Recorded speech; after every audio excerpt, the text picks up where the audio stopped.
Hello students, I am Diya Kashyap from Diya Educates. Welcome to my channel Science की उड़ान.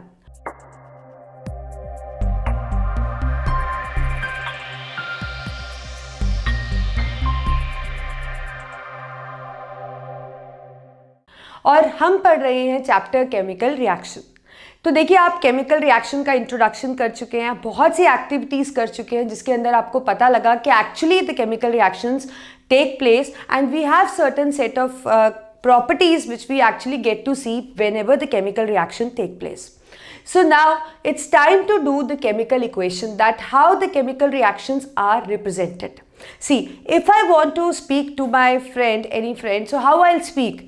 I'll use some language and I'll communicate my thoughts to her.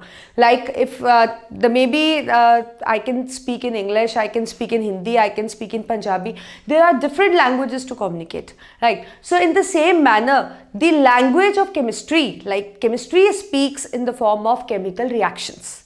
Chemistry speaks in the form of chemical reactions. So whenever if I want to say that carbon react with oxygen to form carbon dioxide, so instead of writing like this, that carbon react with oxygen to form carbon dioxide, right? Instead of writing these kind of things as we do in other subjects, the chemistry express these things in the form of chemical equations. Like chemistry make use of certain set of symbols, certain set of molecular formulas with proper description, like whatever the thing is involved. So that is a chemical equation. So that means instead of telling like if carbon react with oxygen to form carbon dioxide, instead of writing like this, what we do, we actually tell this thing in the form of chemical reaction. And chemical reaction is expressed in the form of chemical equation.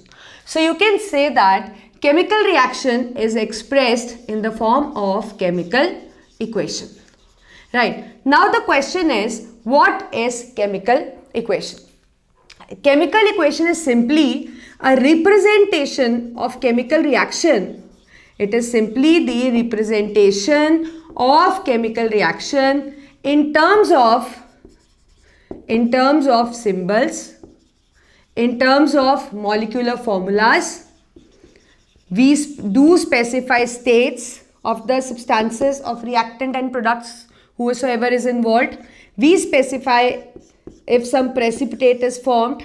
We balance it by writing the number of moles, and we if some gas is evolved, then we actually put the signs like this which show that a volatile substance is evolved. So that means the chemical reaction is actually expressed in the form of chemical equation, and chemical equation actually involves the representation of this thing. Like if I say carbon react with oxygen, so instead of writing like this, I can make use of formula like carbon react with oxygen. React means plus with oxygen to form carbon dioxide. So you have seen that in this I have used the symbols, molecular formulas, right? And so we make use of these things, and moreover we make it more descriptive by writing the other conditions which are involved. Like we know carbon is solid, so I am specifying the states as well. Oxygen is gas and carbon dioxide is again gas. Like this is balanced, like left hand side moles are equal to right hand side moles, but if the moles are not equal, we may balance it by writing some moles. Like this is balanced. If I take some other reaction as an example in which the water is formed, this is not balanced. You can see that there are 2 atoms of H and there are also 2 atoms of H, but here is 2 atoms of oxygen, but here we have only 1 oxygen. And we know that according to law of conservation of mass can neither be created nor be destroyed in a chemical reaction. It is always conserved. So we need to balance it. So how we balance it? By putting the moles like this.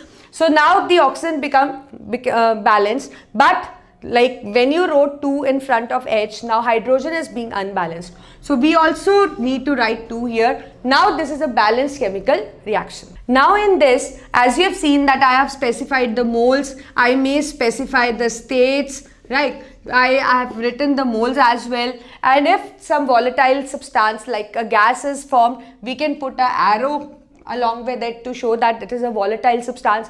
And if some precipitate is formed which is going to stay behind, we can put the arrow like this, that it is going to stay behind. So these things, like the complete description which is given in the form of this, is called as chemical equation. So you can say that instead of writing in words like hydrogen reacts with oxygen to form water, it is always like good in case of chemistry that you write H2 plus O2 forms H2O, balance it, specify the state, specify the gas if it is involved by putting the arrow upward, which shows that it is volatile and it will escape. And if any insoluble substance is formed, you can put the arrow down, which shows that the precipitate is formed and it is going to stay behind. So the complete description, and if some special conditions are involved in any reaction, like for example, if we synthesize ammonia, we react N2 with H2 and it is a reversible reaction and we get ammonia. Right. So if I need to write in a proper chemical equation type, I have written the symbols and molecular formulas. I need to balance it. Now here N is 2 but N is 1. So by hit and trial method, I am putting 2 here. Now the hydrogen is 6. 3 into 2, 6, but here it is 2. So I am eligible of writing anything in front. So I have written 3. So now you can see that this is a balanced equation. N2, here also we have 2N, 6H, here also we have 6H. So we have written the symbols, we have written the molecular formulas, we have written the moles, right? And moreover, we'll write the states also. Nitrogen is gas, hydrogen is gas, ammonia is again a gas, right? So states are also specified now. And this reaction actually takes place in a special condition, right? So we'll write it here that the catalyst is involved iron, and as a catalytic promoter we have molybdenum oxide, and we have low temperature and high pressure, which actually favors this chemical reaction. So this is a complete description of a chemical reaction in form of chemical equation.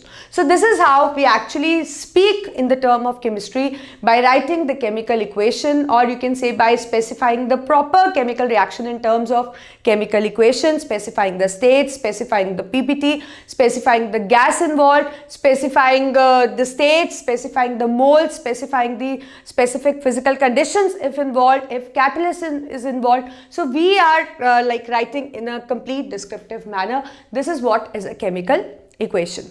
So I think you got it, that what is chemical equation. So with this video, with this chemical equation part, we are finishing this video, and now in next video we are going to start with types of chemical reaction. So first revise it, try to convert the word reactions into this formula and molecular formulas. And for this I must tell you that you need to be familiar with the valency part, because if you are familiar with the valency part, the radical part, then only you will be able to formulate the formulas. Otherwise you will not be able to write any equation. So you have to be familiar with the valencies and radicals first. So first go through that valency and radical part, make chemical formulas, and then try to write the reaction in terms of chemical formulas, and do balance it and write the states. I think is not a tough part for you. So me, Diya Kashyap, signing off. We'll meet in the next video with types of chemical reaction.